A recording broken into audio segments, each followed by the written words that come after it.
ଜୟ ଜଗନ୍ନାଥ ପିଲାମାନେ, ଆଜିଠାରୁ ଆମେ ଏଠାରେ 50 ଗୋଟି MCQ ପ୍ରତ୍ୟେକ ଦିନ ଆଲୋଚନା କରିବା। ଆଜି ଆମର MCQ ସିରିଜର ଫାଷ୍ଟ ଯୋଉଟା କି ତମର ସେକେଣ୍ଡ ଇୟର ପଲିଟିକାଲ ସାଇନ୍ସ ବୁକରୁ ଆସିଛି। ଆଉ ଏଇଟା ହଉଛି ତମର ୟୁନିଟ୍ 2 ରୁ। ଠିକ ଅଛି, ଏବେ ଚାଲ ପିଲାମାନେ ଆମେ ଏଠି ଆଲୋଚନା କରିବା। ଦେଖ ଏଠି କଣ ହେଇଛି ନା 50 ଗୋଟି MCQ କଣ କରାହେଇଛି ତମର ଏଠାରେ କରାଯାଇଛି ଏବଂ କୋଉ ବିଷୟରୁ ନା ଏଇଟା ଆସିଛି ଭାରତୀୟ ସଂଘବାଦ ଚ୍ୟାପ୍ଟର 3 ଆଣ୍ଡ ଏଠି ଦେଖ ପ୍ରତ୍ୟେକଟି କ୍ୱେଶ୍ଚନ ତୁମେ 4ଟି ବିକଳ୍ପ ପାଇବ, ଯଥା A B C D ଏବଂ ସଠିକ ଉତ୍ତର ଗୋଟିଏ ଥିବ ଏବଂ ତୁମମାନେ ସେ ସଠିକ ଉତ୍ତରଟିକୁ ବାଛିଦବ। ଠିକ ଅଛି, ଚାଲ ଏବେ ଆରମ୍ଭ କରିବା।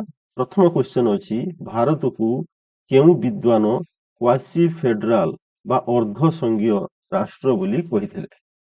ପ୍ରଥମେ ଅପସନ ଅଛି ଆମ୍ବେଦକର, ପ୍ରଫେସର M.B. ପାଇଲେ, କେସି ହୁଏର ଏବଂ A.V. ଡାଇସ୍।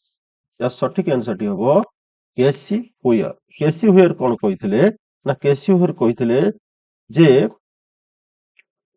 ଭାରତ ହେଉଛି ଏକ ଅର୍ଦ୍ଧ ସଂଘୀୟ ରାଷ୍ଟ୍ର। ନେକ୍ସଟ କ୍ୱେଶ୍ଚନ ଦେଖିବା।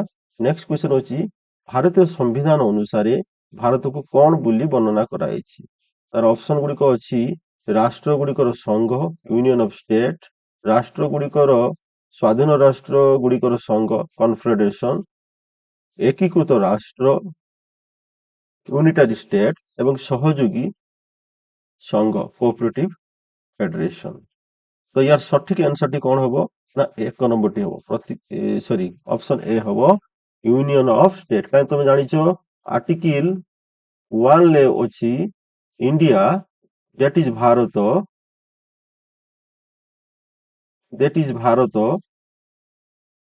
Is union of state. ତ ଭାରତ ଯାହା ଇଣ୍ଡିଆ ସେଇଆ, ଯୋଉଟା କି ରାଜ୍ୟ ମାନଙ୍କର ସମାହାର ବା ରାଜ୍ୟ ମାନଙ୍କର ସମାରୋହ।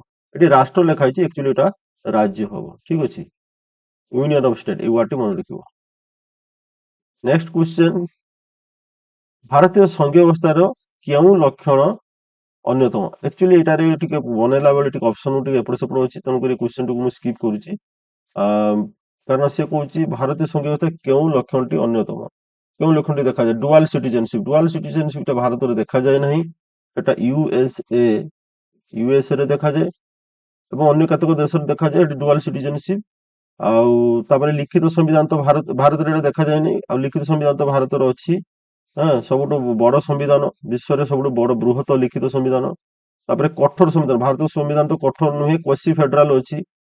ମାନେ ନର୍ମାଲ ସମୟରେ କଣ ହୁଏ, ଏଟା ହଉଛି କଠୋର ନଥାଏ, ଯେତେବେଳେ ତମର ଏମର୍ଜେନ୍ସି ସମୟରେ ହିଁ କଠୋର ଥାଏ। ଠିକ ଅଛି, ତାପରେ ସ୍ୱୟଂଶାସିତ ରାଜ୍ୟ, ଭାରତରେ କୌଣସି ସ୍ୱୟଂଶାସିତ ରାଜ୍ୟ ନାହିଁ, ଏଟା ବି ନାହିଁ, ଆଉ ତମର ଏଇଟା ନାହିଁ, ଆଉ ଏଇ ମଝି ଦିଟା ଅଛି। ତେଣୁକରି ଅପସନ ଟିକେ ଗଡବଡ ଅଛି, ତେଣୁକରି ଏ କ୍ୱେଶ୍ଚନ ସ୍କିପ୍ କଲି।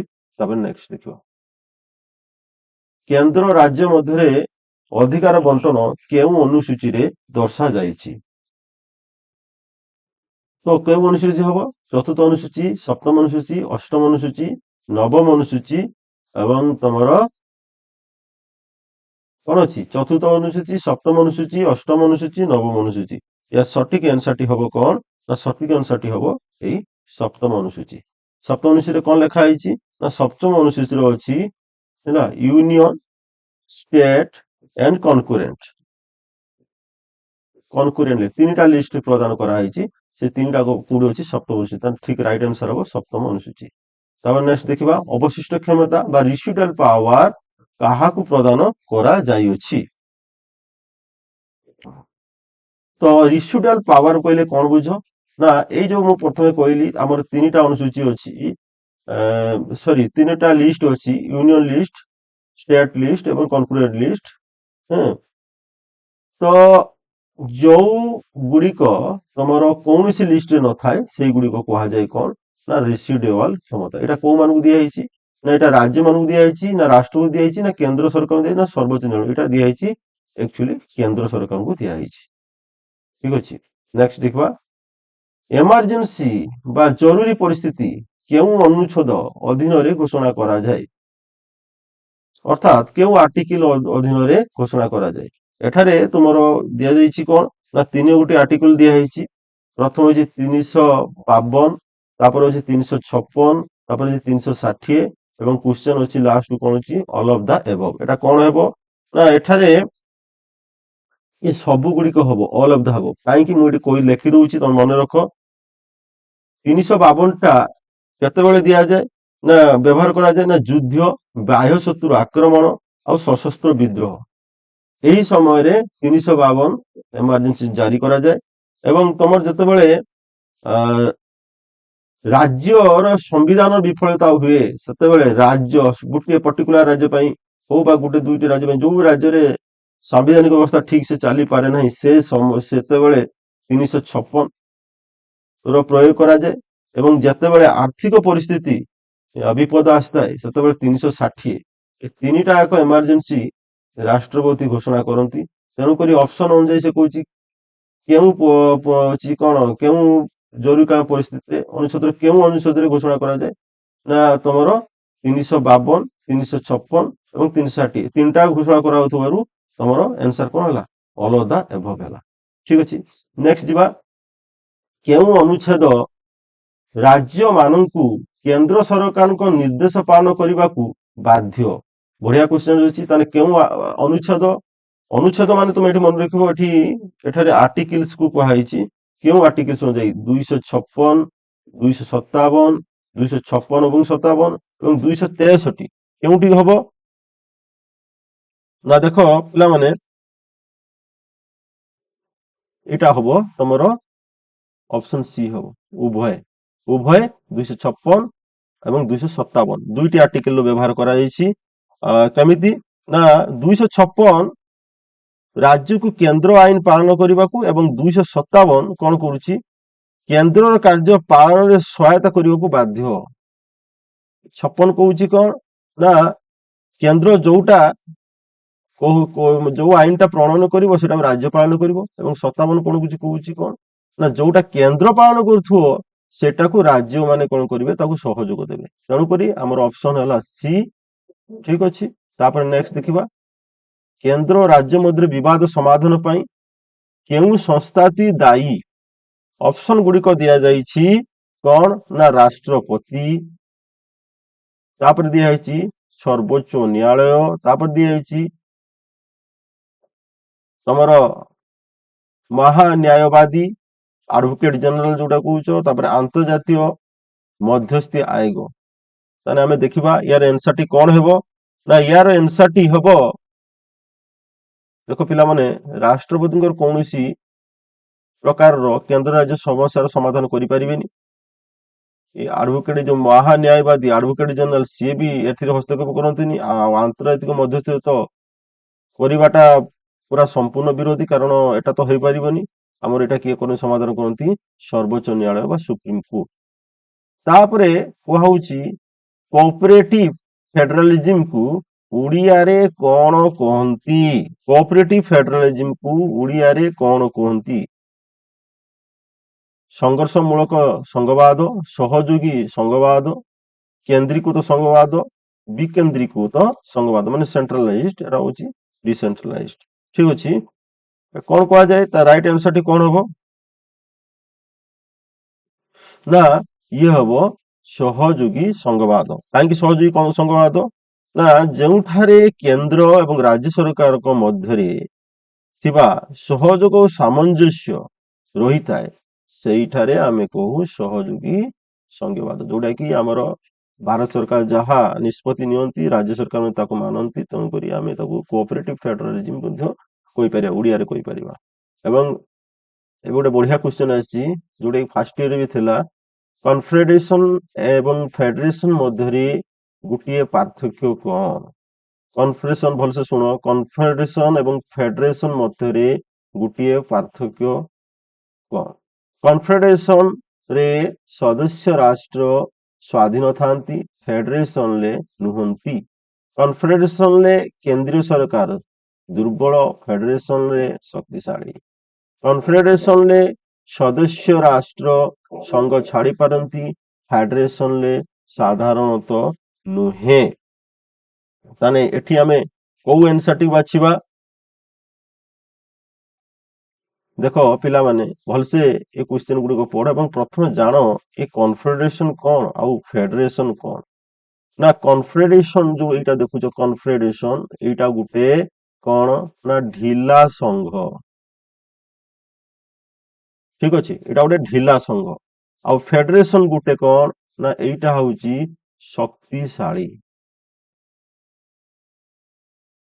ଶକ୍ତିଶାଳୀ ସଂଘ ହେଲା। ଏ କନଫେଡେରେସନ ର ଆମେ ଏକ୍ସାମ୍ପଲ ଦେଇପାରିବା ସରି ୟୁଏନଓ ଏଇଟା ଗୋଟେ ତମର ଏଇ କନଫେଡେରେସନ ର ଗୋଟେ ଏକ୍ସାମ୍ପଲ ହେଇପାରିବ। ଆଉ ଫେଡେରେସନ ରେ ଆମର ଯୋଉ ଇଣ୍ଡିଆର ଯୋଉ ବା ଆମେରିକା ଏବଂ ତାର ଯୋଉ ରାଜ୍ୟ ଗୁଡିକ ଏଗୁଡା ହଉଛି ଫେଡେରେସନ ଭିତରେ ଯିବେ ହେଲା।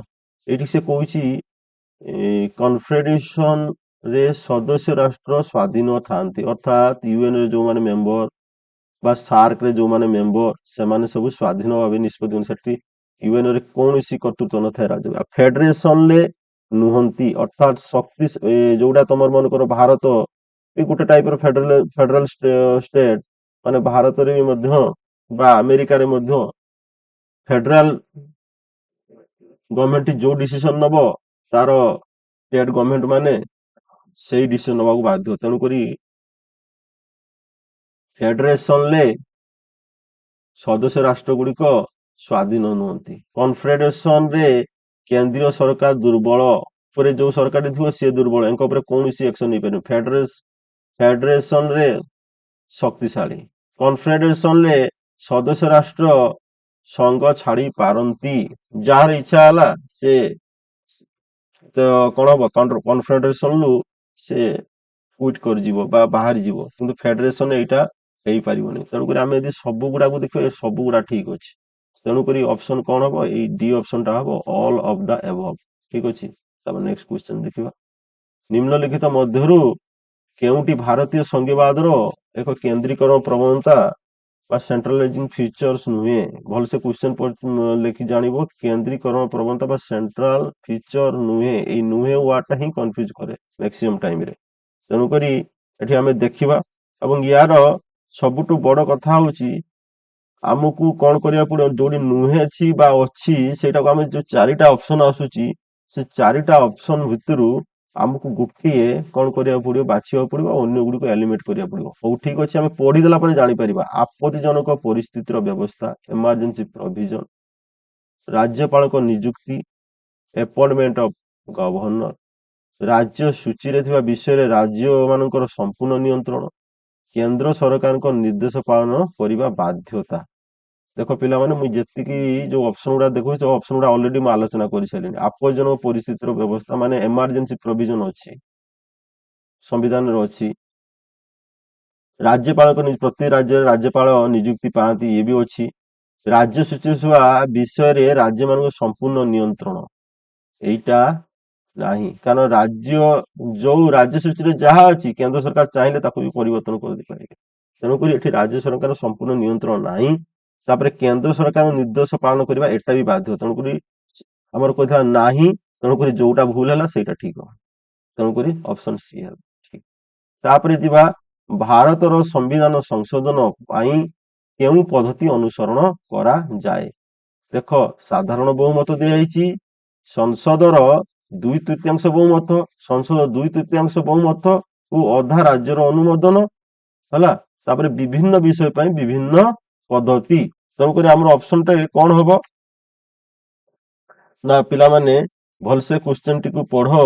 ଅପସନ ଏଠାରେ ଯେତିକି ଅପସନ ଦିଆଯାଇଛି ଏ ସବୁ ଅପସନ ଠିକ ଅଛି। ସାଧାରଣ ବହୁମତରେ ବି ହୁଏ, ସାଧାରଣ ସଂସଦର 2/3 ବହୁମତରେ ହୁଏ, ଯେତିକି ଅଛନ୍ତି ତାର 2/3 ଅଂଶ ହେଲେ ବି ହେଇପାରିବ। ସଂସଦର 2/3 ବହୁମତ ତା ସହିତ ଆଉ ଅଧା ରାଜ୍ୟ, ହଁ ଆଉ ଅଧା ରାଜ୍ୟଙ୍କର ବହୁମତ ମିଶିଲେ ବି ହବ, ଅନୁମୋଦନ ଦରକାର। ତେଣୁକରି ତିନିଟା ଆଗ ଠିକ। ତେଣୁ ଅପସନ ତ ଅଲ୍ ଅଫ ଦ ଏଭବ ନାହିଁ। ଅପସନରେ କଣ ଅଛି ନା ବିଭିନ୍ନ ବିଷୟ ପାଇଁ ବିଭିନ୍ନ ପଦ୍ଧତି। ତେଣୁକରି ଏଇ ଯୋଉ କଥା ଗୁଡା ଲେଖା ହେଇଛି ସବୁ ଯେତିକ ସଂଶୋଧନ ଦରକାର, ତେଣୁ ବିଭିନ୍ନ ପ୍ରକାର ସଂଶୋଧନ ଅଛି। ସେ ବିଭିନ୍ନ ପ୍ରକାର ସଂଶୋଧନ ପାଇଁ ବିଭିନ୍ନ ପଦ୍ଧତି, ଅର୍ଥାତ୍ ଏ ଅପସନ ଏ ସାଧାରଣ ବହୁମତ, ଦୁଇ ତୃତୀୟାଂଶ ବହୁମତ, ଦୁଇ ତୃତୀୟାଂଶ ବହୁମତ ସହିତ ଅଧା ରାଜ୍ୟର ଅନୁମୋଦନ, ଏ ସବୁ ବିଷୟ ଗୁଡିକ କଣ କରାଯାଏ ନା ପଦ୍ଧତି ଅଛି। ତେଣୁକରି ଅପସନ 4 ଟା ହେଲା ରାଇଟ ଆନ୍ସର। ଠିକ ଅଛି। ତାପରେ ଆମେ ଦେଖିବା କେନ୍ଦ୍ରୀୟ ଆଇନ ଓ ରାଜ୍ୟ ଆଇନ ମଧ୍ୟରେ ବିବାଦ ହେଲେ କଣ ହବ? କେନ୍ଦ୍ରୀୟ ଆଇନ ଏବଂ ରାଜ୍ୟ ଆଇନ ମଧ୍ୟରେ ବିବାଦ ହେଲେ କଣ ହେବ? ତ ଏଠାରେ କଣ ହୁଏ ନା ରାଜ୍ୟ ଆଇନକୁ ପ୍ରାଧାନ୍ୟ ପାଇବ, କେନ୍ଦ୍ରୀୟ ଆଇନ ପ୍ରାଧାନ୍ୟ ପାଇବ, ଉଭୟ ବୈଧ ହବ, ସର୍ବୋଚ୍ଚ ନ୍ୟାୟାଳୟରେ ନିଷ୍ପତ୍ତି ନିଆଯିବ। ତ ଦେଖିବା ଏଠି କଣ ତାର ସଠିକ ଆନ୍ସର ହବ ନା ସଠିକ ଆନ୍ସର ହବ କୋଉଟା ହବ ପିଲାମାନେ?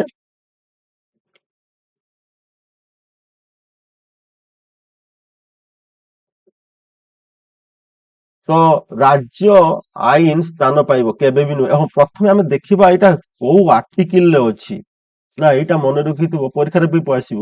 254 ଆର୍ଟିକିଲରେ ଅଛି। 254 ଆର୍ଟିକିଲରେ କଣ ଲେଖା ହେଇଛି ନା କେନ୍ଦ୍ର ରାଜ୍ୟ ଉଭୟ ଆଇନ କରିପାରନ୍ତି, କିନ୍ତୁ ବିବାଦ ହେଲେ ସେଇଟା କଣ ହବ ନା କେନ୍ଦ୍ରୀୟ ଆଇନଟା ପ୍ରାଧାନ୍ୟ ପାଇବ, କେନ୍ଦ୍ରୀୟ ଆଇନ ପ୍ରାଧାନ୍ୟ ପାଇବ। ଠିକ ଅଛି। ତାପରେ ଆମେ ଦେଖିବା ରାଜ୍ୟଙ୍କୁ ଆର୍ଥିକ ସହାୟତା କିଏ ପ୍ରଦାନ କରେ? ଅପସନ ଅଛି ଜାତୀୟ ବିକାଶ ପରିଷଦ, କେନ୍ଦ୍ର ସରକାର, ବିଶ୍ୱ ବ୍ୟାଙ୍କ ଏବଂ ରାଜ୍ୟ ବ୍ୟାଙ୍କ। ତେଣୁକରି ଆମେ ଦେଖିବା ଏହାର ସଠିକ ଆନ୍ସର କଣ ହବ ନା ରାଜ୍ୟ ମାନଙ୍କୁ କିଏ ଆର୍ଥିକ ସହାୟତା ପ୍ରଦାନ କରେ? ରାଜ୍ୟ ବିକାଶ ପରିଷଦ, ଇଏ ଗୋଟେ ପରିଷଦ ରହିଛି। ଏଟା ଜାତୀୟ ବିକାଶ ପରିଷଦ, ଜାତୀୟ ବିକାଶ ପରିଷଦ ଅଛି।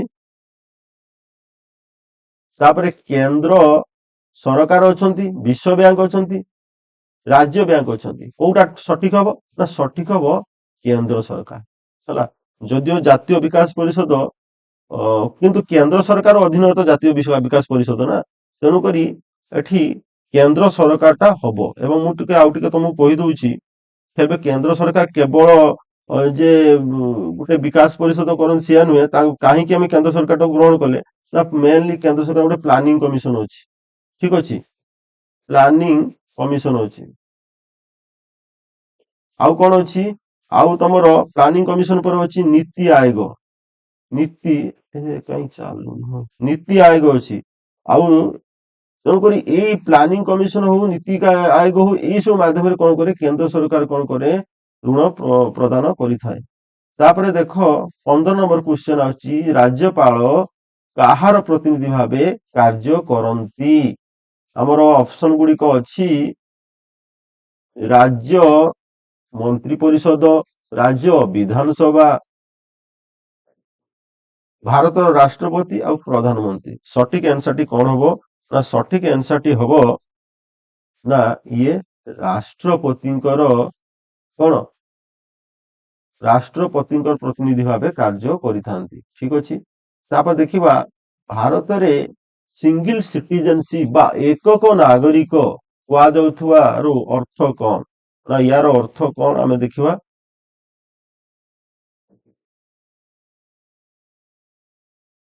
ହଁ, କେବଳ ଜନ୍ମସ୍ଥାନ ଅନୁସାରେ ନାଗରିକତା, ସମସ୍ତ ଭାରତୀୟଙ୍କ କେବଳ ଭାରତୀୟ ନାଗରିକତା ଅଛି, ରାଜ୍ୟ ନାଗରିକତା ନାହିଁ, ଉପରୋକ୍ତ ସମସ୍ତ।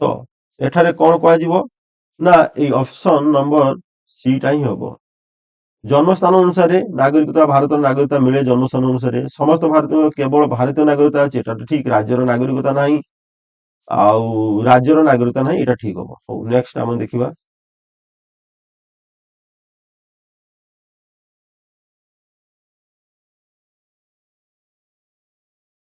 ଗୋଟେ କ୍ୱେଶ୍ଚନ ଆସିଛି ଇନଡ୍ରଷ୍ଟ୍ରିବୁଲ ୟୁନିୟନ ଅଫ ଡ୍ରଷ୍ଟ୍ରିବୁଲ ଷ୍ଟେଟ କହିଲେ କଣ ବୁଝ?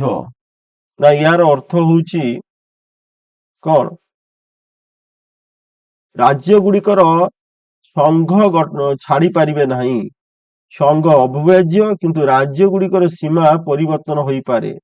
କେନ୍ଦ୍ର ରାଜ୍ୟ ଗୁଡିକୁ ଭାଙ୍ଗିପାରେ, ରାଜ୍ୟ ଗୁଡିକୁ ସଂଘ ଉପରେ ନିୟନ୍ତ୍ରଣ ରଖନ୍ତି। यार सठिक आंसर टी कौन हम पिला माने? तो सठिक आंसर टी हम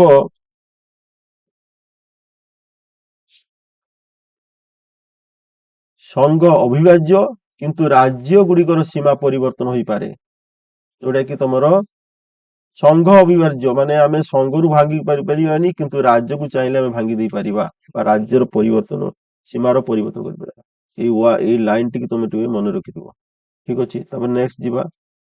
ଭାରତରେ କେଉଁ ଆୟୋଗ କେନ୍ଦ୍ର ରାଜ୍ୟ ସମ୍ବନ୍ଧ ପରିଦର୍ଶନ କରନ୍ତି? 18 ନମ୍ବର କ୍ୱେଶ୍ଚନ ରହୁଛି। ଜାତୀୟ ମାନବ ଅଧିକାର ଆୟୋଗ, ଲ କମିଶନ ବା ବିଧି ଆୟୋଗ, ଆଇନ ଆୟୋଗ କହିପାରିବା, ରାଜଭାଷା ଆୟୋଗ, ପବ୍ଲିକ ଆକାଉଣ୍ଟ କମିଟି। यार सठिक आंसर टी हबो विधि आयोग।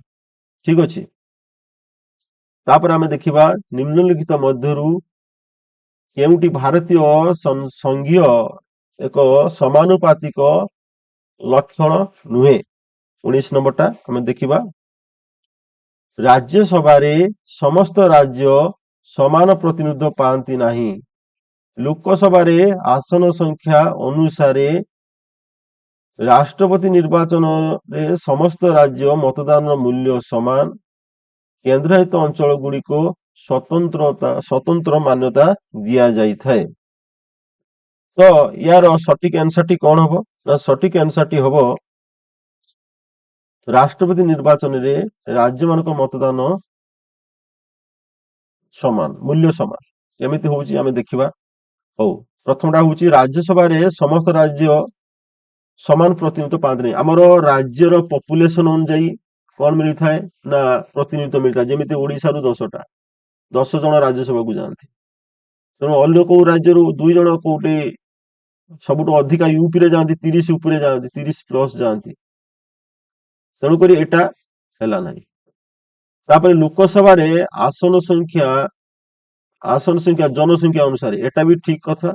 पपुलेशन अनुଯାयी आमर एठी कौन मिले कौन मिले ना लोकसभा आसन संख्या मिले। जेमिति ओडिशा को पपुलेशन अनुଯାयी 21 टी आसन मिली लोकसभा को।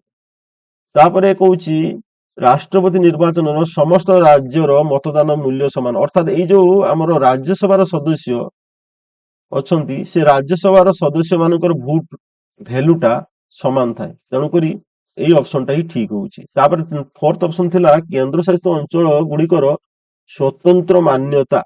यार भी स्वतंत्र मान्यता नहीं, तेणु ये हम नहीं है, तेणु ये हम नहीं। आमर ये ऑप्शन टा हम राष्ट्रपति निर्वाचन रे समस्त राज्यर मतदान मूल्य समान। ये राज्य बोले तुम राज्य बुझीबनी, राज्य बोले राज्यर प्रतिनिधित्व करुवा सभा राज्यसभा सदस्य मानकर भोट भैल्यू समान। तापर जनरल काउंसिल गठन का उद्देश्य करा जाइछि ना जनरल काउंसिल गठन का विषय करा जाइछि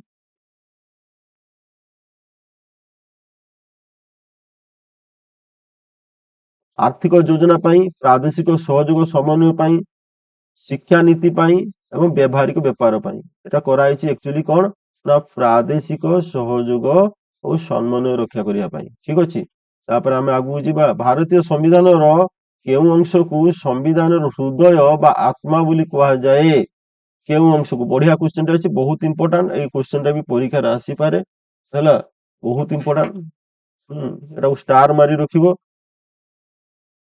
मौलिक कर्तव्य, राष्ट्र निर्देशक नीति, मौलिक अधिकार, आपत्तिजनक परिस्थिति व्यवस्था।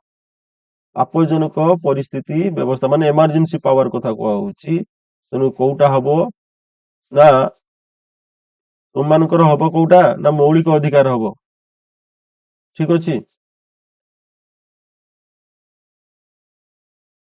ହେଲା ए मौलिक अधिकार हबो। कहीं मौलिक अधिकार हबो हाँ, कारण नागरिक को स्वाधीनता स्वाधीनता ही यही तुम मौलिक अधिकार मिली थाए।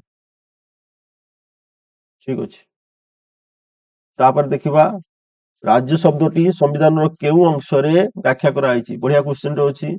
अनुच्छेद 1 माने आर्टिकल 1, आर्टिकल 12, आर्टिकल 25 एवं आर्टिकल 51 ए। कोनटा हबो सठिक आंसर ना सठिक आंसर हबो तुमरो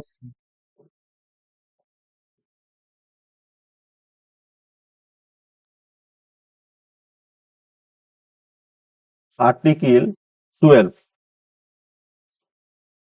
आर्टिकल 12 हबो। କାରଣ ଏଠାରେ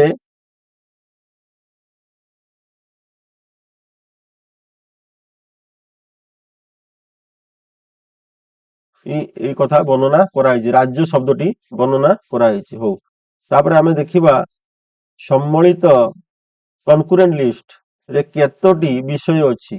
ଅପସନ ଅଛି 97, 96, 52 ଏବଂ 47। କୋଉଟା ହବ ସଠିକ ଆନ୍ସର?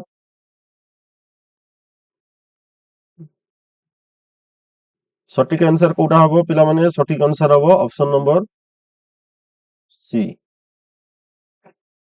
ଠିକ ଅଛି, ଅପସନ ନମ୍ବର ସି ହବ ତମର ସଠିକ ଆନ୍ସର। କିନ୍ତୁ ହେଲା, এটা କୋଉ ଅନୁସୂଚୀରେ ବର୍ଣ୍ଣନା କରାଯାଇଛି? ନା 7th ଶିଡ୍ୟୁଲ ବା ସପ୍ତମ ଅନୁସୂଚୀରେ ବର୍ଣ୍ଣନା କରାଯାଇଛି। ବୁଝିହେଲା କି ନାହିଁ?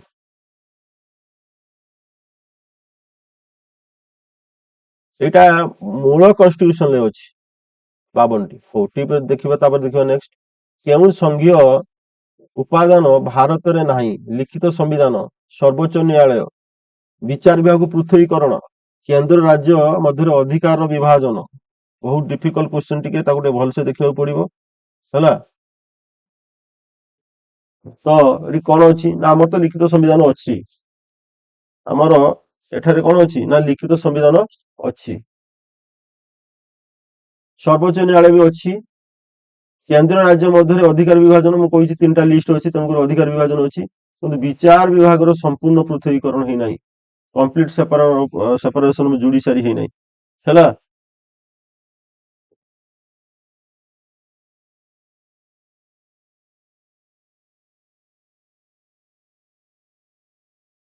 କିନ୍ତୁ ଆମେ ବିଚାର ବିଭାଗ ସମ୍ପୂର୍ଣ୍ଣ ହେଇନି, କିନ୍ତୁ ୟୁଏସ ରେ ସମ୍ପୂର୍ଣ୍ଣ ଅଲଗା। ଆମର ଏଠି କଣ ହେଇଛି? ନା ଏଠି କାର୍ଯ୍ୟନିର୍ବାହୀ ଠାରୁ ତମର କାର୍ଯ୍ୟନିର୍ବାହୀ ଠାରୁ ତମର କଣ କରାହେଇଛି? ଲେଜିସ୍ଲେଟିଭ ସମ୍ପୂର୍ଣ୍ଣ ଅଲଗା କରାହେଇଛି, ଅଲଗା କରାହେଇଛି, କିନ୍ତୁ ବିଚାର ବିଭାଗକୁ ସମ୍ପୂର୍ଣ୍ଣ ପୃଥକୀକରଣ କରାହେଇନି। ତେଣୁ ଏଇ ଅପସନ ଟା ହବ, ଟିକେ ଟପ୍ ଅଛି। ତାପରେ ଦେଖିବା, ନିମ୍ନଲିଖିତ ମଧ୍ୟରୁ କେଉଁଟି ଭାରତୀୟ ସଂଘର ଏକକୃତ ଉପାଦାନ ବା ୟୁନିଟାରୀ ଫିଚର୍ସ କୋଉଗୁଡିକ ଅଛି? ଏକତାର ମାନେ ସିଙ୍ଗଲ କନଷ୍ଟିଟ୍ୟୁସନ, ଏକ ସମ୍ବିଧାନ, ଅବଶିଷ୍ଟ କ୍ଷମତା କେନ୍ଦ୍ର ହାତରେ ରେସିଡୁଆଲ ପାୱାର ୱିଥ ସେଣ୍ଟର, ସମଗ୍ର ଦେଶରେ ଏକ ନ୍ୟାୟ ବ୍ୟବସ୍ଥା ଏବଂ ରାଜ୍ୟପାଳଙ୍କ ନିଯୁକ୍ତି। ୟାଦେହରୁ କୋଉଟା ତମକୁ ଇଏ କରୁଛି? ନା ଏଠାରେ ଯଦି ଦେଖିବା କୋଉ ଲକ୍ଷଣଟି ହବ?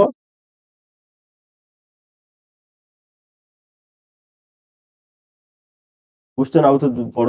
ନିମ୍ନୋକ୍ତ ମଧ୍ୟରୁ ଭାରତୀୟ ସଂଘୀୟ ର ୟୁନିଟାରୀ ଫିଚର ମାନେ ଐକିକ ସମ୍ବିଧାନ, ମାନେ ଯୋଉ ଐକିକ ରାଷ୍ଟ୍ରର ଲକ୍ଷଣ କୋଉଟା ଦେଉଛି? ନା ସିଙ୍ଗଲ କନଷ୍ଟିଟ୍ୟୁସନ, ଏଟା ତ ଅଛି ଆମର। ଅବଶିଷ୍ଟ କ୍ଷମତା ସେଣ୍ଟର ପାଖରେ, ଏଟା ବି ଅଛି। ହୁଁ, ଏଟା ଦେଇ କିଛି ସମ୍ପର୍କ ନାହିଁ, କିନ୍ତୁ ମେନଲି ହଉଛି କଣ? ନା ଏଇଟା ସମଗ୍ର ଦେଶର ଏକ ନ୍ୟାୟ ବ୍ୟବସ୍ଥା, ଯାହାକି ଆମକୁ ଆମର ୟୁନିଟାରୀ ଫିଚରକୁ ଶୋ କରୁଛି। ତାପରେ ଦେଖିବା ରାଜ୍ୟ ସୂଚୀରେ କେତେ ଗୋଟି ମାନେ କଣ କରାହେଇଛି? ରାଜ୍ୟ ସୂଚୀରେ କେତେ ଗୋଟି ବିଷୟ ରହିଛି? ଆମର ଏଠି ଦେଖିବା, ଏଠି ପ୍ରଥମେ ଦେଇଛି 57, 90, 66, 52 ଏବଂ 47। ତାର ସଠିକ ଆନ୍ସରଟି କଣ ହବ? ସଠିକ ଆନ୍ସରଟି ହବ 66। କିନ୍ତୁ ବର୍ତ୍ତମାନ 61। ତେଣୁ ଏଇଟା କନଫ୍ୟୁଜ ହବ। ଏଇଟା ହେଲା ଯଦି ବର୍ତ୍ତମାନ ପଡିଥିବ 61 ଲେଖିବ, ଯଦି ମୂଳ ସମ୍ବିଧାନ ଲେଖିବ 66 ଲେଖିବ। ତାପରେ ନେକ୍ସଟ ହଉଛି, କେଉଁ କ୍ଷେତ୍ରରେ କେନ୍ଦ୍ର ରାଜ୍ୟ ଉଭୟ ଆଇନ ପ୍ରଣୟନ କରନ୍ତି? ଏଟା ବହୁତ ସହଜ କ୍ୱେଶ୍ଚନ ଟା ଅଛି। କେନ୍ଦ୍ର ସୂଚୀରେ ଯୋଉଟା କେନ୍ଦ୍ର ସରକାର କରିବେ, ରାଜ୍ୟ ସୂଚୀରେ ରାଜ୍ୟ ସରକାର କରିବେ, ଅବଶିଷ୍ଟ କ୍ଷମତା ତ କେନ୍ଦ୍ର ସରକାର ହାତକୁ ପଳେଇଲା। ଏଇଟା ମିଳିତ ସୂଚୀ କନକୁରେନ୍ସ। ନ୍ୟାସନାଲ ଏମର୍ଜେନ୍ସି ଘୋଷଣା କେଉଁ ଅନୁଚ୍ଛେଦ ଅନୁସାରେ ହୋଇଥାଏ? এই କ୍ୱେଶ୍ଚନ ଟା ମୁଁ ଫାର୍ଷ୍ଟ କି ସେକେଣ୍ଡ କ୍ୱେଶ୍ଚନ ଆଲୋଚନା କରିଥିଲି, ସେଟା ରିପିଟ ହେଇଛି। ହେଲା, 56, 52, 60, 65 ତ ରାଷ୍ଟ୍ରପତିଙ୍କ ନାହିଁ, ଏଟା ଛାଡି ଦିଅ। ଆଉ ଏଇ 3ଟା କହୁଛି ରାଷ୍ଟ୍ରପତିଙ୍କର ଏମର୍ଜେନ୍ସି ପାୱାର, କିନ୍ତୁ ଆମେ ନ୍ୟାସନାଲ ଏମର୍ଜେନ୍ସି କହିବା ସେଇଟା 52 ହବ। ଆଉ ଷ୍ଟେଟ ଏମର୍ଜେନ୍ସି 56 ଆଉ ଫାଇନାନ୍ସିଆଲ ଏମର୍ଜେନ୍ସି 60। ତେଣୁକରି ରାଇଟ୍ ଆନ୍ସର ହବ 352। ତାପରେ ଦେଖିବା ରାଷ୍ଟ୍ରପତି ଶାସନ କେଉଁ ଅନୁଚ୍ଛେଦ ବା ଆର୍ଟିକଲ ଅନୁସାରେ ଲାଗୁ ହୋଇପାରେ। এইটার সঠিক আনসারটি কଣ হବ ନା ସଠିକ ଆନ୍ସରଟି ହବ ଏଇଟା 356 ହେଲା। ଏଇଟା ତମର କଣ ପାଇଁ ହେଲା, ଏଇଟା ନ୍ୟାସନାଲ ଏମର୍ଜେନ୍ସି, ଏଇଟା ପ୍ରେସିଡେଣ୍ଟ ରୁଲ କେବଳ କୌଣସି ଏକ ରାଜ୍ୟରେ ହବ ଯୋଉଟା କି ସମ୍ବିଧାନ ବିଫଳ ହେଲେ। ଆଉ ଏଇଟା ତ ଫାଇନାନ୍ସିଆଲ ପାଇଁ ଗଲା। ଆଉ 370 ବର୍ତ୍ତମାନ ଏବୋଲିଶ ହେଇଛି, ଜମ୍ମୁ କାଶ୍ମୀର ପାଇଁ ଥିଲା। ଆଉ ତମର ରାଇଟ୍ ଆନ୍ସର ହେଲା 356। ଠିକ ଅଛି। ନେକ୍ସଟ फाइनेंशियल इमरजेंसी ମୁଁ ଅଲରେଡି କହିସାରିଲିଣି। ଫାଇନାନ୍ସିଆଲ ଏମରଜେନ୍ସି ଡାଇରେକ୍ଟ କହିଦଉଛି 360। ନେକ୍ସଟ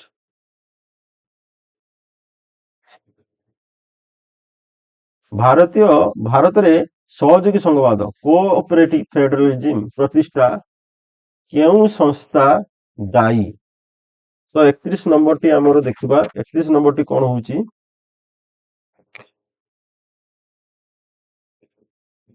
କଣ ହବ? ଅନେକ ଗୁଡିଏ ଦେଇଛି। ନୀତି ଆୟୋଗ, ଯୋଜନା ଆୟୋଗ, ରାଜ୍ୟପାଳ ସମ୍ମିଳନୀ, ଜାତୀୟ ଏକତା ପରିଷଦ। ଏଇଟାର ସଠିକ ଆନ୍ସରଟି ହବ ନୀତି ଆୟୋଗ। ନୀତି ଆୟୋଗ କଣ ପାଇଁ ନୀତି ଆୟୋଗ ହବ ନା ଏଟା କେନ୍ଦ୍ର ଏବଂ ରାଜ୍ୟ ସରକାର ମଧ୍ୟରେ ସହଯୋଗୀ ଯୋଜନା ଓ ନୀତି ପ୍ରଣୟନ କରିଥାଏ ହେଲା। ଯେକୌଣସି ଯୋଜନା ହୁଏ କେନ୍ଦ୍ର ରାଜ୍ୟ ଉଭୟ ମିଶିକି ଏଇଠାରେ କରିଥାନ୍ତି। ତାପରେ ନେକ୍ସଟ ଦେଖିବା କେନ୍ଦ୍ର ରାଜ୍ୟ ମଧ୍ୟରେ ଟଙ୍କା ବଣ୍ଟନ କିଏ ନିର୍ଦ୍ଧାରଣ କରିଥାଏ? ରିଜର୍ଭ ବ୍ୟାଙ୍କ, ଆର୍ଥିକ ଅର୍ଥ ଆୟୋଗ, ଯୋଜନା ଆୟୋଗ, ମୁଖ୍ୟମନ୍ତ୍ରୀଙ୍କର ସମ୍ମିଳନୀ। ତ ସଠିକ ଆନ୍ସରଟି ଏଠି ହବ କୋଉଟା ହବ ନା ସଠିକ ଆନ୍ସର ହବ ତୁମର ଅପସନ বি অর্থ আয়োগ। কারণ এই অর্থ আয়োগ প্রতি 5 ବର୍ଷରେ ବର୍ଷେ ଅର୍ଥ ଆୟୋଗ। ইয়ার କାମ କଣ ନା ୟା କାମ ହଉଛି ରାଜ୍ୟ ଏବଂ କେନ୍ଦ୍ର ମଧ୍ୟରେ ଟିକସ ଆୟ ବଣ୍ଟନ ନିର୍ଦ୍ଧାରଣ କରେ। ଅର୍ଥାତ କୁହେ ରାଜ୍ୟ ଏବଂ କେନ୍ଦ୍ର କିଏ କେତେ ପରିମାଣର ଆଦାୟ ହେଉଥିବା ଟିକସରୁ କିଏ କେତେ ପରିମାଣ ଭାଗ ଅଂଶଗ୍ରହଣ କରିବ। ଏଇଟା ପ୍ରତି 5 ବର୍ଷ ଥରେ ହୁଏ। ତାପରେ ଦେଖିବା ଭାରତର କେଉଁ କ୍ଷେତ୍ରରେ ଦ୍ୱୈତ ଶାସନ ବା ଡୁଆଲ ପଲିସି ଚାଲେ?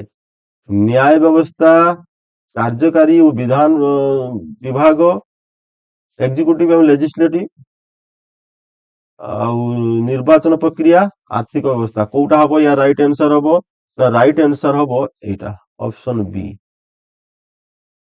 କାର୍ଯ୍ୟନିର୍ବାହୀ ଏବଂ ବିଧାନ ବିଭାଗ। ବିଧାନ ବିଭାଗ ଅର୍ଥ ତମର ଆଇନ ପ୍ରଣୟନ କରୁଥିବା ବିଭାଗ ହବ ହେଲା। କଣ ଏଇଟା ଆଉ ଟିକେ ମୁଁ ଏକ୍ସପ୍ଲେନ କରିଦଉଛି ନା ଆମର କଣ ଅଛି ଏଇ ଯୋଉ କାର୍ଯ୍ୟନିର୍ବାହୀ ବା ବିଧାନ ବିଭାଗ ଏଇଟା କଣ ନା କେନ୍ଦ୍ରରେ ଅଛି ଆମର ପାର୍ଲାମେଣ୍ଟ ବା ସଂସଦ ଅଛି, ରାଜ୍ୟରେ ଆମର ବିଧାନସଭା ଅଛି ହେଲା।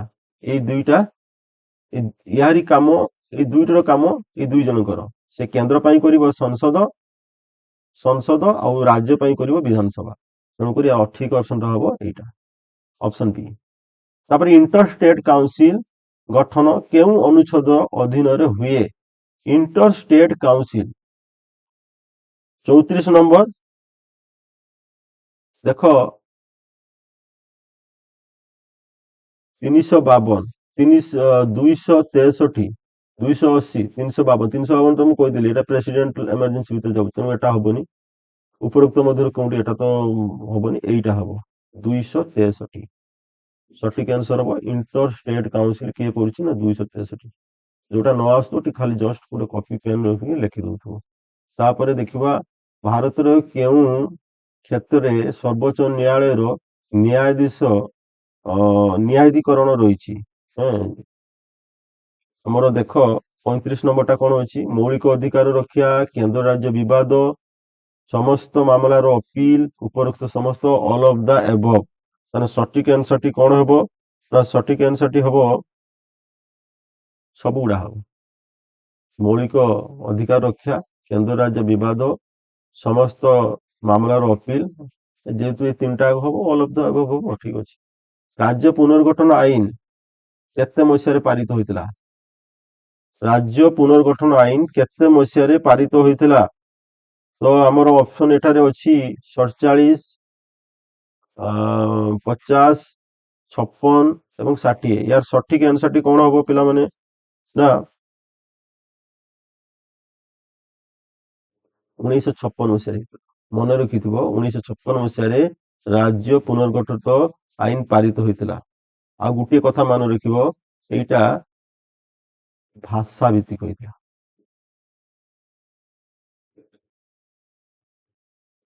ଭାଷା ଭିତ୍ତିକ ହେଇଥିଲା, ଲାଙ୍ଗୁଏଜ କୁ ନେଇକି ହେଇଥିଲା। ଯୋଉ ଲାଙ୍ଗୁଏଜ ଲୋକ ତାଙ୍କୁ ସେଇ ରାଜ୍ୟ ଦେଲା। ମହାରାଷ୍ଟ୍ର ମରାଠୀ ମାନଙ୍କୁ ମହାରାଷ୍ଟ୍ର, ଗୁଜୁରାଟୀ କହୁଥିବା ଲୋକଙ୍କୁ ଗୁଜୁରାଟ ଦିଆଗଲା। ଓଡିଶା ତ ଓଡିଆ ଆମର ଆଗରୁ ହେଇଯାଇଥିଲା। ବଙ୍ଗାଳୀ ଲୋକଙ୍କୁ ବେଙ୍ଗଲ ଦିଆଗଲା। ଏଇ ଟାଇପ ଭାଷା ଭିତ୍ତିକ ହେଇଥିଲା। ନିମ୍ନଲିଖିତ ମଧ୍ୟରୁ କେଉଁଠି କେନ୍ଦ୍ରାୟତ ଅଞ୍ଚଳ ନୁହେଁ? ବହୁତ, ହଁ ଏଇଟା ତ ବହୁତ ସହଜ କ୍ୱେଶ୍ଚନ ଟା ଅଛି। କେନ୍ଦ୍ରାୟତ ଅଞ୍ଚଳ ନୁହେଁ କହୁଛି ମାନେ ତିନିଟା ଆଗ ଆସିବ ହଁ, ଗୋଟିଏ ନାହିଁ। ଦିଲ୍ଲୀ କେନ୍ଦ୍ରାୟତ ଅଞ୍ଚଳ, ପୁଡୁଚେରୀ କେନ୍ଦ୍ରାୟତ ଅଞ୍ଚଳ, ଚଣ୍ଡିଗଡ଼ କେନ୍ଦ୍ରାୟତ ଅଞ୍ଚଳ, କେବଳ ଓଡିଶା କେନ୍ଦ୍ରାୟତ ଅଞ୍ଚଳ ନୁହେଁ। ମାନେ ଏଇଟା ଠିକ ଆନ୍ସର। ସଂଘୀୟ ବ୍ୟବସ୍ଥାର ରକ୍ଷକ, ଗାର୍ଡିଆନ ଅଫ ଫେଡରାଲ ସିଷ୍ଟମ, ଏଇଟା କିଏ କଣ ହବ ଆନ୍ସର?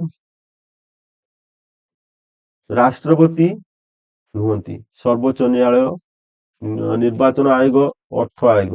ସଠିକ ଆନ୍ସର ହବ ସର୍ବୋଚ୍ଚ ନ୍ୟାୟାଳୟ। କାହିଁକିନା ସର୍ବୋଚ୍ଚ ନ୍ୟାୟାଳୟ କଣ କରିବେ ନା ସମ୍ବିଧାନର ସନ୍ତୁଳନ ବଜାୟ ରଖିବେ। ଠିକ ଅଛି। କେନ୍ଦ୍ର ରାଜ୍ୟ ମଧ୍ୟରେ ଯୋଉ କୌଣସି ପ୍ରକାର ବିବାଦ ହବ ତାକୁ ସେ କଣ କରିବେ, ସମାଧାନ କରନ୍ତି। ତାପରେ ଦେଖିବା ଭାରତର ସଂଘୀୟ ବ୍ୟବସ୍ଥାର କେଉଁ ଦେଶର ସଂଘୀୟ ବ୍ୟବସ୍ଥାକୁ ପ୍ରଭାବିତ କରିଛି? ଭାରତ ସଂଘୀୟ ବ୍ୟବସ୍ଥା ଭାରତ ସଂଘୀୟ ବ୍ୟବସ୍ଥା କୋଉ ଦେଶ ପ୍ରଭାବିତ କରିଛି? ନା ଦେଖ, ୟୁଏସଏ ଦେଇଛି, ଅପସନ ରେ ଅଛି କାନାଡା, ଅଷ୍ଟ୍ରେଲିଆ ଏବଂ ଅଲ୍ ଅଫ ଦ ଏଭବ। ଯଦି ଆମେ ଭାରତ କଥା କହିବା ତାହେଲେ ଆମେ ୟୁଏସଏ ହିଁ ହବ। କାହିଁକି ହବ? ନା ଆମେ ଏଠାରୁ ଗୁଡାଏ ଜିନିଷ ଆଣିଛେ। ସରି, ଗୋଟେ ମିନିଟ, ଏଟା ତ ମତେ ଲାଗୁଛି ସବୁଗୁଡା ହବ। ହଁ, ସବୁଗୁଡା ହବ। କାହିଁକି ସବୁଗୁଡା ହବ କହିଲ? ନା ଯଦି ଆମେ ୟୁଏସଏ କତରୁ ଦେଖିବା, ୟୁଏସଏ କତରୁ ଭାରତ ଆଣିଛି ମୌଳିକ ଅଧିକାର, ଫଣ୍ଡାମେଣ୍ଟାଲ ରାଇଟ୍ସ। ଏଇଟା ୟୁଏସଏ ର। ଠିକ ଅଛି। ମୌଳିକ ଅଧିକାର ଆସିଛି, ସୁପ୍ରିମ କୋର୍ଟ ଆସିଛି। ତେଣୁକରି ଆମେ ଏଇଠୁ ଇନ୍ସପାୟାର ହେଇକି ଏଇ ଦିଟା ଜିନିଷ ଆଣିଛୁ। କାନାଡା ପାଖରୁ ଆମର କଣ ଆସିଛି? କାନାଡା ପାଖରୁ ଆସିଛି ଏଇ ଯୋଉ ତମର କଣ, କେନ୍ଦ୍ର ସରକାରଙ୍କର ନିୟନ୍ତ୍ରଣ ରହିବ ରାଜ୍ୟ ସରକାର, ସୁପ୍ରିମେସି ଆସିଛି। ଆମର ସେଣ୍ଟ୍ରାଲ ଗଭର୍ଣ୍ଣମେଣ୍ଟ ସୁପ୍ରିମେସି ଆସିଛି। ଆଉ ଅଷ୍ଟ୍ରେଲିଆ ପାଖରେ ଯଦି ଆସିବ, କନକୁରେଣ୍ଟ ଲିଷ୍ଟ ଆସିଛି, ମିଳିତ ସୂଚୀ। ହେଲା, କନକୁରେଣ୍ଟ ଲିଷ୍ଟ। ତେଣୁକରି ଏ ତିନିଟା ଯାକ ଦେଶରୁ ଭାରତ କଣ କରୁଛି, ତାର ସମ୍ବିଧାନକୁ କଣ କରିଛି, କିଛି ମାତ୍ରାରେ କିଛି କିଛି ଅଂଶ ଗ୍ରହଣ କରୁଛି। ତେଣୁକରି ଏ ସବୁଗୁଡା ଠିକ ହବ। ନୂଆ ସଂଘବାଦ, ନ୍ୟୁ ଫେଡରାଲିଜମ ଶବ୍ଦଟି କାହା ସହିତ ଜଡିତ? ଠିକ ଅଛି। ଏଟା ଅପସନ ଟା ମୁଁ ଏଟା ହାଇଲାଇଟେଡ ହେଇଯାଇଛି। ତେଣୁକରି ହଉ, ଆମେ ଅପସନ ତ ଅଛି, ଏଟା ହଉଛି ପ୍ରଫେସର ଗାର୍ନଭିଲ ଅଷ୍ଟିନ। ଏଇଟା ମନେ ରଖିବ। ଏଟା ମୁଁ ଡିସ୍କସନ କରୁନି କାରଣ ଏଟା ହାଇଲାଇଟ ହେଇଯାଇଛି। କେଉଁ ଅନୁଚ୍ଛେଦ ରାଜ୍ୟଙ୍କୁ କେନ୍ଦ୍ର ସରକାରଙ୍କର ଅନୁଦାନ ପ୍ରଦାନର ବ୍ୟବସ୍ଥା ଅଛି? ଅର୍ଥାତ୍ କେଉଁ ଆର୍ଟିକଲ ଅନୁସାରେ କେନ୍ଦ୍ର ସରକାର ରାଜ୍ୟ ମାନଙ୍କୁ ଅନୁଦାନ କରିବେ, ଗ୍ରାନ୍ ଇନ ଏଡ୍ ଦେବେ, ସେଇ କଥାର ବ୍ୟବସ୍ଥା ଅଛି। ମାନେ ଆର୍ଟିକଲ 275, 282 ଏବଂ ବୋଥ 275, 82 ଏବଂ 280। ସଠିକ ଆନ୍ସରଟି ଏଇଟା ହବ 275। ଠିକ ଅଛି। 41 ନମ୍ବର। ନାଇଁ, 75 ନୁହେଁ ପିଲାମାନେ, 75 ତ ହବ, ତା ସହିତ 82 ହବ। ତେଣୁ ଏ ଦିଟା ହଉଥିବାରୁ ଆମ ଅପସନ ନମ୍ବର ସି ଟା ହବ। ଏଇଟା ରାଇଟ ଆନ୍ସର। ରଙ୍ଗ ହେଇଗଲା, ଏଇଟା ରାଇଟ ଆନ୍ସର। ମୁଁ ତଳୁ ଟିକେ ମାନେ ଲକ୍ଷ୍ୟ କରୁନଥିଲି। ସେ ସ୍ଲାଇଡ ହବାର ଟିକେ ଏପଟ ସେପଟ ହେଇଛି ତାକୁ। ହଉ ଠିକ ଅଛି। ସଂଘ ଲୋକ ସେବା ଆୟୋଗ, ୟୁନିୟନ ପବ୍ଲିକ ସର୍ଭିସ କମିଶନ, କାହାର ଏକ ସହାୟକ ସଂସ୍ଥା? ରାଷ୍ଟ୍ରପତି ରାଷ୍ଟ୍ରପତି କେନ୍ଦ୍ର ସରକାର, ସର୍ବୋଚ୍ଚ ନ୍ୟାୟାଳୟ, ଲୋକସଭା। ଏଟାର ସଠିକ ଆନ୍ସର ହବ କେନ୍ଦ୍ର ସରକାର। ଠିକ ଅଛି। ତାପରେ ଆମେ ଦେଖିବା 43 ନମ୍ବର କ୍ୱେଶ୍ଚନ। କଣ 43 ନମ୍ବର କ୍ୱେଶ୍ଚନ? କେଉଁ ଅନୁଚ୍ଛେଦ ଅନୁସାରେ କେନ୍ଦ୍ର ରାଜ୍ୟ ମାନଙ୍କୁ ଆଇନ ପ୍ରଣୟନ ପାଇଁ ନିର୍ଦ୍ଦେଶ ଦେଇପାରେ? ବଢିଆ କ୍ୱେଶ୍ଚନ ଟା ଅଛି। ଦେଖ ପିଲାମାନେ 245, 256, 263 ଏବଂ 280 ୟାର ସଠିକ ଆନ୍ସରଟି କଣ ହେବ ନା ସଠିକ ଆନ୍ସରଟି ହେବ 256। ନେକ୍ସଟ ହଉଛି ରାଜ୍ୟ ପୁନର୍ଗଠନ ଆୟୋଗ କେଉଁ ମସିହାରେ ଗଠିତ ହୋଇଥିଲା? ତମର କଣ 50 ଅଛି, 53 ଅଛି, 56 ଅଛି, 60 ଅଛି। ୟାର ସଠିକ ଆନ୍ସରଟି ହବ 1953 ମସିହାରେ। ତାପରେ ଆମେ ଦେଖିବା ଭାରତରେ କେଉଁ କ୍ଷେତ୍ରରେ ସର୍ବୋଚ୍ଚ ନ୍ୟାୟାଳୟର ମୂଳ ନ୍ୟାୟାଧିକରଣ ଭାବେ କାର୍ଯ୍ୟ କରିଥାଏ? 45 ନମ୍ବରଟା ଆମର କଣ ଅଛି? ମୌଳିକ ଅଧିକାର ଉଲ୍ଲଂଘନ, କେନ୍ଦ୍ର ରାଜ୍ୟ ବିବାଦ ବା କିମ୍ବା ରାଜ୍ୟ ବିବାଦ, ସାମ୍ବିଧାନିକ ବ୍ୟାଖ୍ୟା, ଦେୱାନୀ ମାମଲା। ସର୍ବୋଚ୍ଚ ନ୍ୟାୟାଳୟର ମୂଳ ନ୍ୟାୟାଧୀଶକରଣ ଆମର ଏଇଟା କେନ୍ଦ୍ର ରାଜ୍ୟ ବିବାଦ ବା ରାଜ୍ୟ ମଧ୍ୟରେ ଯୋଉ ବିବାଦ ହୁଏ ସେତେବେଳେ କଣ କରାଯିବ ନା ସର୍ବୋଚ୍ଚ ନ୍ୟାୟାଳୟ କଣ କରିବ ସିଧାସଳଖ ହସ୍ତକ୍ଷେପ କରିବ। ଏବଂ ଏଇଟା ଗୋଟେ କଥା ଏଇଠି ମନେ ରଖିବ, ଏକ୍ସଟ୍ରା କଥା ଗୋଟେ ମନେ ରଖିବ, ଏଇଟା ଆମର ଆର୍ଟିକିଲ କେତେ 131 ରେ ଉଲ୍ଲେଖ କରାଯାଇଛି। ଠିକ ଅଛି। ତାପରେ ନେକ୍ସଟ ଦେଖିବା, ଇଏ ବି ହାଇଲାଇଟ ହେଇଯାଇଛି। ହଉ ଠିକ ଅଛି, ଯୋଉ ହାଇଲାଇଟ ହେଇଯାଉ ଆମେ ତାକୁ ଟିକେ ଡିସ୍କସନ କରିଦେଇ ଯିବା। ଆଉ ସଂଘୀୟ ବ୍ୟବସ୍ଥାର ରାଜ୍ୟଗୁଡିକ କିପରି ସଂଘରେ ରହିବେ ସେ ସମ୍ବନ୍ଧରେ ସମ୍ବିଧାନର କେଉଁ ଭାଗରେ ଉଲ୍ଲେଖ କରାଯାଇଛି? ସେଟା ହଉଛି ଭାଗ 2। ଠିକ ଅଛି।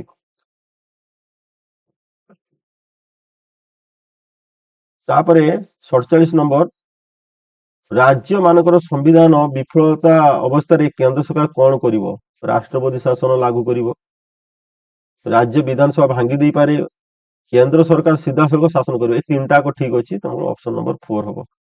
ଠିକ ଅଛି ହେଲା। ଏବଂ ଏଥିରେ କଣ କୋଉଠି କୋଉ ଆର୍ଟିକଲ ଏଇ ସବୁ ଲେଖା ହେଇଛି ନା ଏଇ ସବୁ ଲେଖା ହେଇଛି 356 ଆର୍ଟିକଲ। ଏଟା ଅଲରେଡି ମୁଁ 3 ଥର ଡିସ୍କସନ କରିସାରିଲିଣି। ତାପରେ କେଉଁ ଅନୁଚ୍ଛେଦ ଅନୁସାରେ କେନ୍ଦ୍ର ରାଜ୍ୟ ମଧ୍ୟରେ ନଦୀ ଜଳ ବଣ୍ଟନର ବିବାଦର ସମାଧାନ କରାଯାଇପାରେ? ଠିକ ଅଛି। 48 ନମ୍ବର ଟା କଣ ହବ ନା 52, 252, 262, 263, 280। ଠିକ ଅଛି। ତେଣୁକରି ଆମର ଏଠି କୋଉଟା ହବ ନା 262, 262। ତାପରେ ନେକ୍ସଟ, ଭାରତୀୟ ସଂଘୀୟ ବ୍ୟବସ୍ଥାର କେଉଁ ପ୍ରକାରର ଆଇନ ବ୍ୟବସ୍ଥା ରହିଛି? ଭାରତୀୟ ସଂଘୀୟ ବ୍ୟବସ୍ଥାର କେଉଁ ପ୍ରକାର ଆଇନ ବ୍ୟବସ୍ଥା ରହିଛି?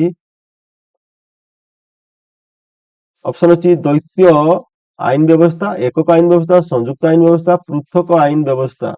କୋଉ ପ୍ରକାର ଅଛି ଆଇନ ବ୍ୟବସ୍ଥା? ତ ତୁମର ଅଛି ଏକକ ଆଇନ ବ୍ୟବସ୍ଥା, ଅର୍ଥାତ ରାଜ୍ୟ ପାଇଁ ଏବଂ କେନ୍ଦ୍ର ପାଇଁ ଉଭୟଙ୍କ ପାଇଁ ଗୋଟିଏ ପ୍ରକାର ଆଇନ ବ୍ୟବସ୍ଥା। ତାପରେ ଏଇଟା ଲାଷ୍ଟ କ୍ୱେଶ୍ଚନ, ଭାରତର ସଂଘୀୟ ବ୍ୟବସ୍ଥାର କେନ୍ଦ୍ରୀକରଣ ପ୍ରବଣତା ସେଣ୍ଟ୍ରାଲ ଟେଣ୍ଡେନ୍ସି ଦେଖାଉଥିବା ମୁଖ୍ୟ କାରଣ କଣ? ଐତିହାସିକ ପୃଷ୍ଠଭୂମି, ବିଭିନ୍ନତାରେ ଏକତା, ଆର୍ଥିକ ଯୋଜନା ଓ ବିକାଶ, ଉପରୋକ୍ତ ସମସ୍ତ। କୋଉଟା ହବ ନା ଦେଖ ଏ ସବୁ ଗୁଡିକ ହବ। ଐତିହାସିକ ପୃଷ୍ଠଭୂମି ବି ହବ, ବିଭିନ୍ନତା ମଧ୍ୟରେ ଏକତା ବି ହବ, ଆର୍ଥିକ ଯୋଜନା ବିକାଶ ହବ, ଏଇ ସବୁ ଗୁଡିକ ହବ।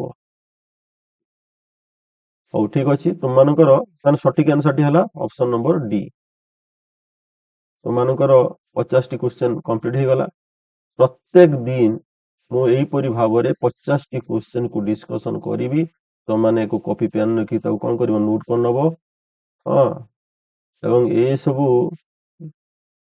ପରୀକ୍ଷା ଉପଯୋଗୀ କ୍ୱେଶ୍ଚନ ଏବଂ ତୁମ ଏଇ କ୍ୱେଶ୍ଚନ ର ଆନ୍ସର ଗୁଡିକ ତମେ ଗୋଟେ କଣ କରିବ କପି ପେନ୍ ନୋଟ କରିବ ଏବଂ এই ଭିଡିଓର ଲିଙ୍କ ଟିକୁ ତମ ସାଙ୍ଗମାନଙ୍କ ସହିତ ସେୟାର କରିନବ, ସେମାନେ ବି ମଧ୍ୟ ତୁମମାନଙ୍କ ପରି ଉପକୃତ ହୁଅନ୍ତୁ।